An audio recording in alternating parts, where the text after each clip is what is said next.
All right, we are live. Welcome everyone. If you're watching this live, good afternoon. If you're watching in the morning or good morning. We have a little bit of feedback there. Hopefully we'll get rid of that. I'm Jay Schenirer, council member from District 5, and here today with Dr. Nicole Clavo, who is new to the city. She is the manager of our Office of Violence Prevention. She's been with the city 1 month and 6 days now, so she's solved all of our problems. Thank you, Dr. As always, we'll start off with a little bit of a bio. If you want to talk to us about where you grew up and what you're doing and kind of how you got there. And then we'll talk about the job that you're doing now and what you have before you. So, Dr. Clavo, please take over. Thank you. Good afternoon, everybody. I'm Dr. Nicole Clavo. Grew up in San Diego, California. So I'm a SoCal girl, proud SoCal girl.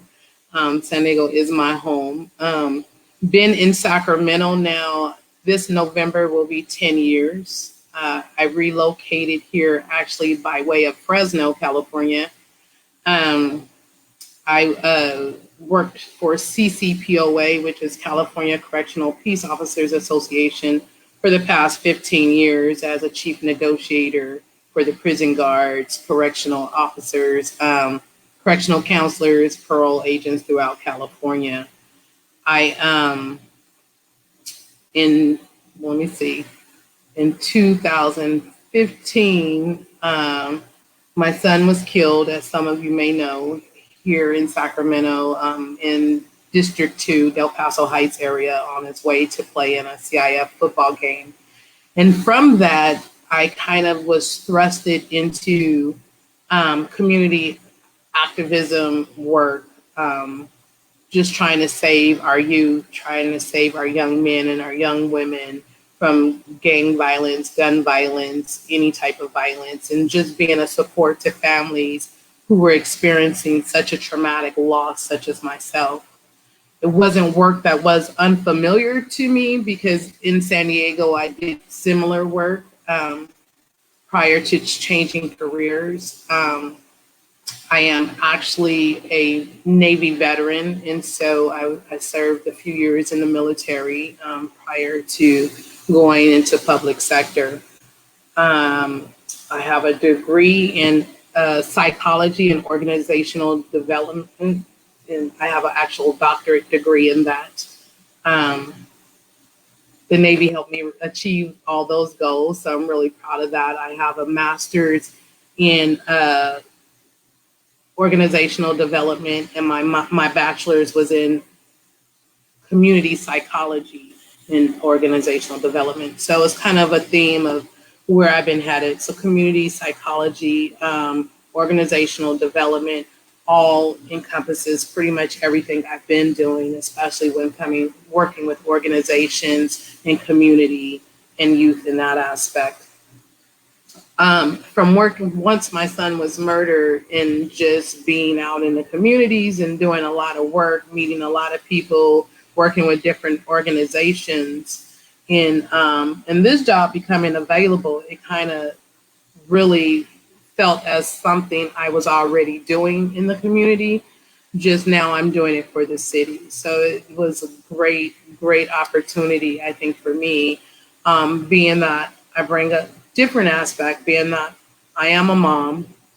I am a survivor of my son being murdered in Sacramento, and the education part helps as well, and the experience I have in the different job positions that I've held over the years. So I'm proud to be here. I'm happy to be a part of the city manager's office, and happy to see where we'll be going forward. Great. And I can't imagine losing a child. And I mean, we've said this before, and it's been a bit of time, although I'm sure it seems like yesterday. So just condolences on that. Tell us maybe a little bit about what the job entails and what you think you can accomplish there. I know you've only been there for a little over a month, The office has been around in the city for a number of years now.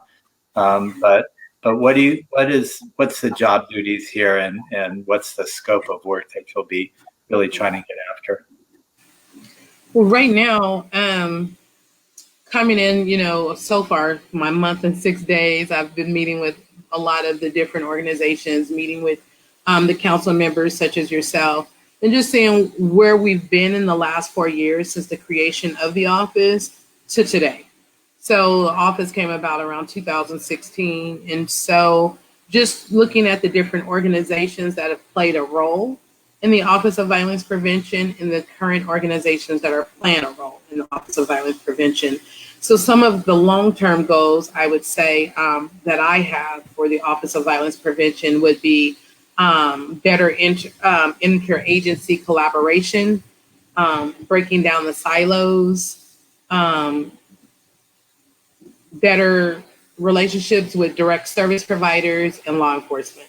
So those are some of the long-term goals I have, hoping to definitely get rid of the silos. I believe, we've been working in silos for quite some time, and just creating that synergy, focusing in on ensuring that we are all collaboratively working together, working towards the same goal, not necessarily having to be the same means or ways to get there, but that we're all going in the same direction.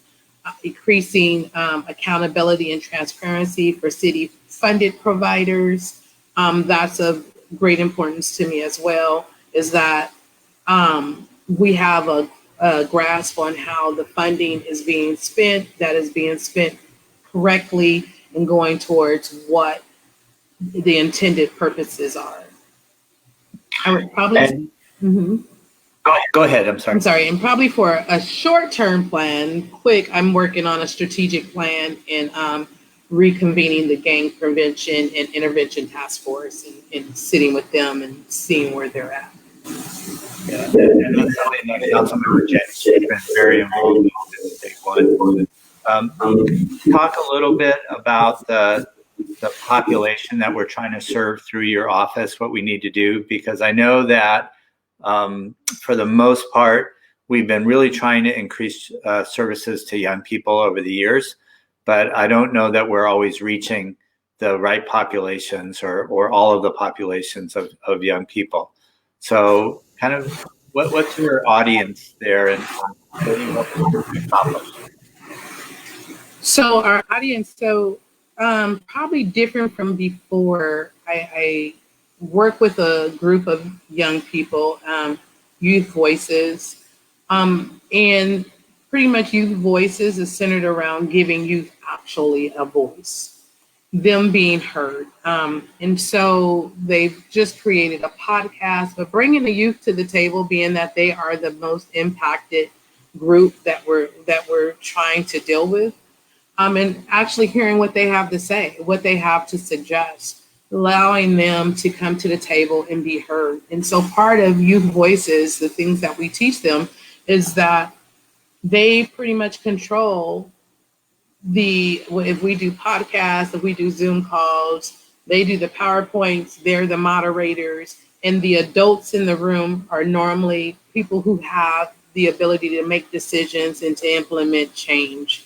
And so the goal in that is that as adults, we actually are listening and we're not talking. We're actually hearing what they have to say, and the focus is on them and not on us. And it's not on us having all the answers to that. And so definitely incorporating the youth, trying to reach, of course, the hardest to serve, either those who are straddling the fence and making that decision on whether they're going to join a gang or not join a gang, those who may not be doing so well in high school or junior high, low GPA average, those who are more likely to be susceptible to maybe falling in the wrong crowd. And where do we start with that work? It's so critically important for our community and for the sustainability of our community. So I know that we have pockets of young people with the greatest need, probably in Del Paso, in Oak Park, in Meadowview. But how do you even get going? Maybe if you can help us think through that and what we can do as a city. What more should we be doing, or how should we be doing it? Well, I think from the city, one of my goals is I'm a little more hands-on. And so for myself, my goal is to be more involved in the organizations that are out there doing the work. So we as a city have a better understanding of the needs and the work that's already being done and provided, and what organizations are actually doing that work and who's doing it best. And then also being a resource to them, however that may be, not necessarily having to be financially, but maybe a resource as far as pointing out a resource to them, knowing who can help who do what, whether that might be, paperwork wise, or just another organization that may be good at something that they may be weak at, that they're not familiar with or know of. And so definitely my goal is to be more involved, to be more active, and to understand what is actually being done in those communities that are most in need. And so I think that's important from a city's aspect, for us to be able to advocate for funding, is to understand why we're advocating for funding. Why are we requesting this? And why are we requesting it for these agencies? And being able to come to the table and have an actual working knowledge of what these organizations are doing, or what their struggle is, or what they may need that will make things easier for them. I think it's our responsibility to them. Great. Maybe talk a little bit about some of the organizations that you're thinking about. Who does good work? I don't want to get you into trouble here, but who does good work, and what are they doing in the communities that we should be looking for? As my hope is that in various ways we'll have more resources, financial resources, really targeted towards youth, and particularly youth in the most need. And I have my thoughts about the CBOs and why we should be working with them, but maybe if you could talk about that a little bit, that would be great. Well, Miss Jackie Rose, she's working with a lot of the young ladies and young men in, the school system who have low GPAs, and some, and helping them and the families, the support that she gives to her community. You have the Hawk Institute that is instrumental in, mentorship with the young men. You the whole Lifeline partnership that they have with Dr. Gravenberg and all of them, I think are doing great work. You have Brother to Brother that I think says a lot from the work they do with the past, where they're coming from in life and their own personal journeys, and giving back and, trying to make a change, and, pretty much apologize for what they've done in their youth and, in their time, and coming back and making a change and giving back to their communities. You have Liberty Towers, who does great work with youth. I mean, phenomenal organization that's doing really good work with the youth out there in the community. And so, just a few organizations that are out there that I see the work that they're doing. I believe in the work they're doing. You have Danielle Lawrence and Heather Gonzalez that are, doing work under Black Child Legacy Program. And so, there's quite a few organizations that are that are out there doing great work, and I feel and see that their heart is in it, and that they're putting, the work where it needs to be. Yeah, that's good. I'd love to add a couple of shout outs. First of all, to Jackie Rose, who I know my wife and I both worked with her for over 30 years. There's no one who cares more about young people in our community, and she does such fabulous work. I think Improve Your Tomorrow is doing great work getting young African-American men into college. And, kind of our stalwarts, people like the Roberts Community Center or Family Community Center, who have been around for so long and just continue to do the work. I met Daryl Roberts when he was a Healthy Start director in Oak Park when I was on the school board many years ago. He persists, continuing to try to do this work. You know, what do you think? And I know that the office has done some small grants. We've done some larger things recently, particularly with Brother to Brother and some other work. Like, what should we be thinking about? We're entering a new budget year. Hopefully, hopefully we get some good news on the budget and the economy, which isn't as bad as we thought, and we might have some money to spend. What should we be looking for in how to spend additional resources if we have them? Is this about money, or is it about collaboration? Is it about integration of the work that folks are doing? I think it's a little bit of all of that. Definitely, money helps to provide more resources, right? I just always what I like to stress upon though is when we add money, is to expand resources. It's not to compile on top of resources to the same group of individuals we're already working with. And so when I see that we're extending funding to organizations that are already receiving funding, is to expand the resources so we can reach more youth, we can reach more young people. And so I would like to see that happen more often. Coming into this, I'm seeing that might not be necessarily how it's working across the board, right? Definitely funding collaboration is important, and that's something that I'm very, very strong about, is that funding that comes through our office definitely has to have the collaborative piece to it. I believe that it's important that these organizations, it's kind of difficult for me to understand that the violence is impacting communities across the board. And all of the communities are connected, whether they believe they are or not. And I think most people understand that the communities are connected because these young people are flowing through the communities, be it social media or in person or however the interaction is taking place. They're all intertwining. And so if we're not speaking to one another, and we're just all trying to do work in our own bubble, that's never going to work. In my opinion, it's not going to work. And so the collaboration piece is huge for me, is something I'm pushing. I think law enforcement plays a big role in that as well. I understand, our relationships with law enforcement are not always the greatest, and we each have had our own experiences with them. I've had mine with them as well. But at the same time, those difficult conversations have to be a part of the process. And I always say, be it your coworkers, your people in the community, you don't necessarily always have to like everybody personally, but professionally, we have to be able to understand how to get along and how to work within the system. And this is one of those times where I think, personally, you may have personal feelings about law enforcement, but they're an integral part of the process. And we have to figure out how to have them at the table and have those conversations, be it easy conversations or difficult conversations. The conversations need to take place.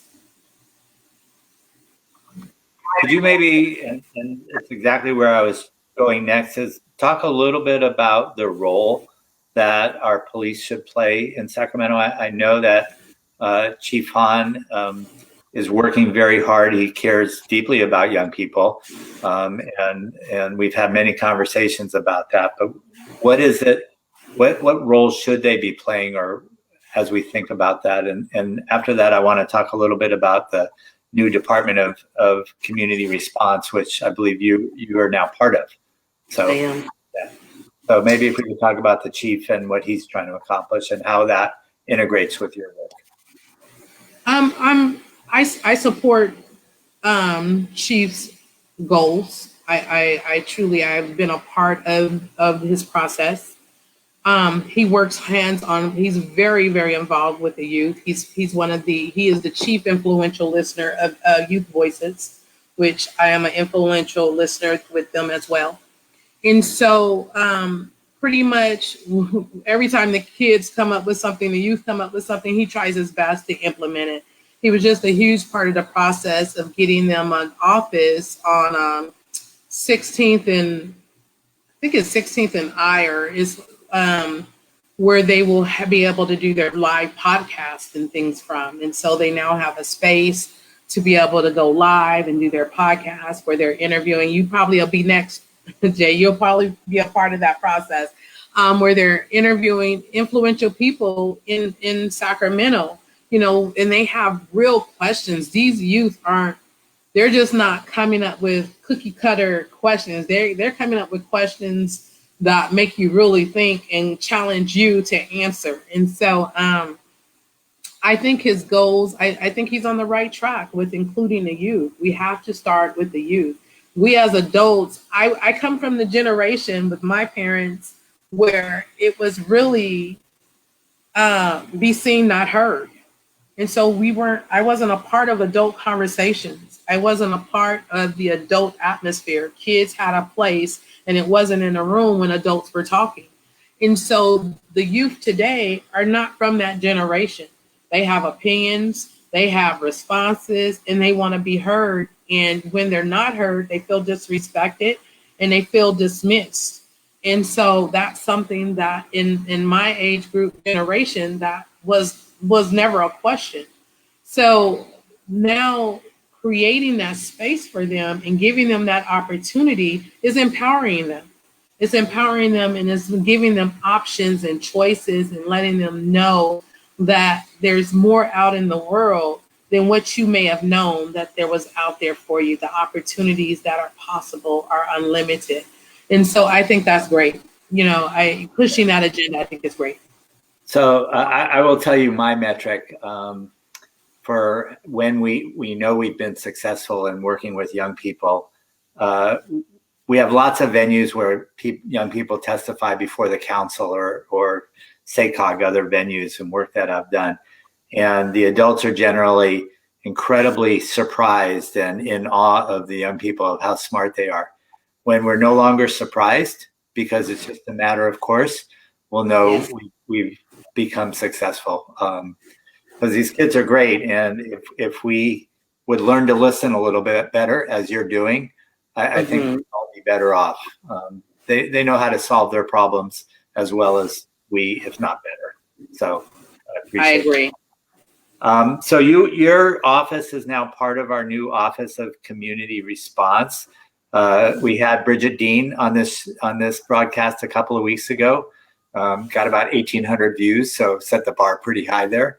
But I just think she's wonderful, and I'm so excited about the number of folks that we now have kind of working for the city, whether it's Mario in our YPSI department, whether it's Bridget, yourself, all these folks who are kind of coming together, whose number one issue is around the health and safety and welfare of young people.